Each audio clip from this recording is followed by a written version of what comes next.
नमस्कार, स्वागत आहे तुमचे आमच्या चॅनलमध्ये। आवाज महामुंबईचा, शोध बातमीचा, कौल मनाचा। चला तर मग आमचे चॅनल शेअर करा, लाईक करा आणि सबस्क्राइब करा। धन्यवाद। बालकीर्तनकार स्वरालीताई जाधव यांचे कीर्तन। वयाच्या अवघ्या 12व्या वर्षी आपल्या अमृतवाणीने कीर्तन करून सर्वांना भुरळ घालणारी हरिभक्त परायण स्वरालीताई गोपाळ जाधव या कीर्तनकाराला मोठे होऊन शिक्षिका व्हायचे आहे, पण शिकूनही भक्तीच्या मार्गावर चालण्याचा संकल्प या बालकीर्तनकाराने केला आहे। मुंबई ताडदेव परिसरातील स्वरालीताई यांचे भव्य दिव्य कीर्तन झाले। रायगड जिल्ह्यातील परसुले तालुका पोलादपूर या छोट्याशा गावातील ती रहिवासी आहे। खेळण्या बागडण्याच्या वयातच स्वरालीला ईश्वर भक्तीचे वेड लागले। त्यांच्या घरची परिस्थिती हलाखीची आहे। स्वरालीचे आई वडील गावी असतात। स्वरालीताईचे गुरुवर्य भगवताचार्य हरिभक्त परायण अविनाश महाराज रुबदे व तिच्या आईवडिलांनी स्वरालीला आध्यात्मिक व परमार्थाचे महत्त्व पटवून दिले। नंतर वडिलांनीच स्वरालीची धार्मिक ओढ पाहून आईवडिलांनी स्वराली वारकरी संप्रदायाचे तिला शिक्षण दिले। शालेय शिक्षणही त्याचबरोबर सुरू होते। तेव्हा स्वराली फक्त 8 वर्षाची होती। स्वराली मोठी होऊन शिक्षक होण्याची तिची इच्छा आहे। सकाळी अभ्यासानंतर 10 ते 5 शाळा पूर्ण करून सायंकाळी पूर्ण वेळ धार्मिक ग्रंथाचे ती वाचन करते। आजपर्यंत 50हून अधिक कार्यक्रम स्वरालीने केले। कीर्तनातून व्यसनमुक्तीचा ध्यास। स्वराली प्रामुख्याने चालू घडामोडींचा वेध कीर्तनातून घेते। भावी पिढी व्यसनामुळे बर्बाद होत असून देशाचे भवितव्य धोक्यात येत असल्याचे स्वराली सांगते।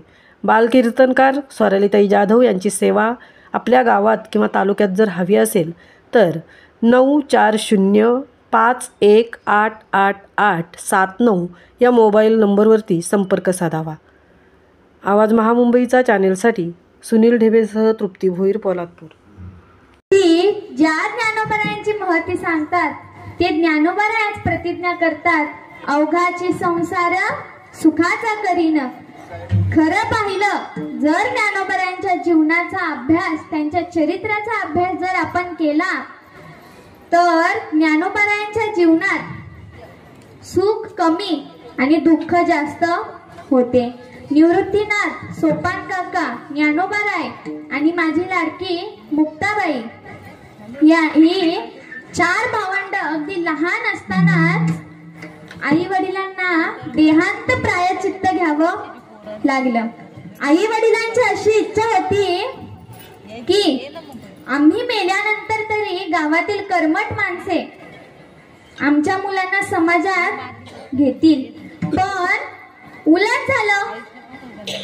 विठ्ठलपंत आणि मातोश्री गेल्यानंतर गावातील माणसे त्यांना संन्यासाची मुलं म्हणून त्यांचा तिरस्कार करू लागले। कोणी त्यांना खायला अन्न देईना, त्यांचा तिरस्कार करू लागले। म्हणून ज्ञानोबराय भिक्षा मागू लागले। एक दिवस ज्ञानोबराय भिक्षा मागताना एका नराधमाने ज्ञानोबरायांची झोळी घेतली आणि झोळीतील जे पीठ होतं ते पीठ जमिनीवरती टाकलं आणि रस्त्यावरील माती ज्ञानोबरायांच्या झोळीत टाकली। ज्ञानोबरायांना राग आला। ज्ञानोबराय रागारागात घरी आले। मुक्ताई अंगणात खेळत होती।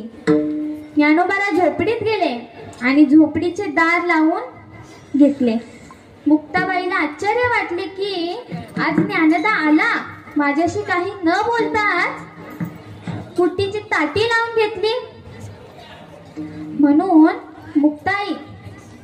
मुक्ताईला म्हणजेच माझ्या लहान मुक्ताईला समजलं की ज्ञानोबरायांचं काहीतरी बिनसलंय, काहीतरी कोणतरी त्यांना काहीतरी बोललंय। म्हणून मुक्ताई दबक्या पावलांनी जाते आणि ताटीवर थाप मारते आणि आवाज देते, ज्ञानदा, ए ज्ञानदा। मुक्ताईचा आवाज ऐकल्याबरोबर ज्ञानोबरायांचा कंठ दाटून आला आणि हुंके देत ज्ञानोबराय रडू लागले।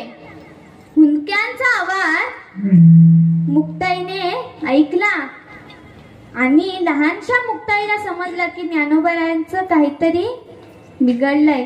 ती ज्ञानोबरायांना म्हणते, दादा काय झालं ते मला सांग.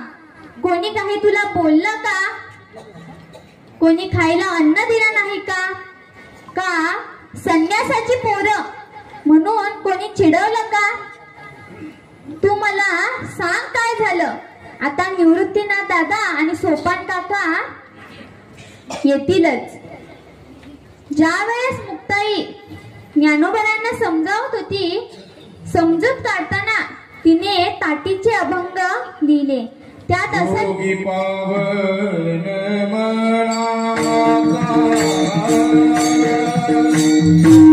योगी पावन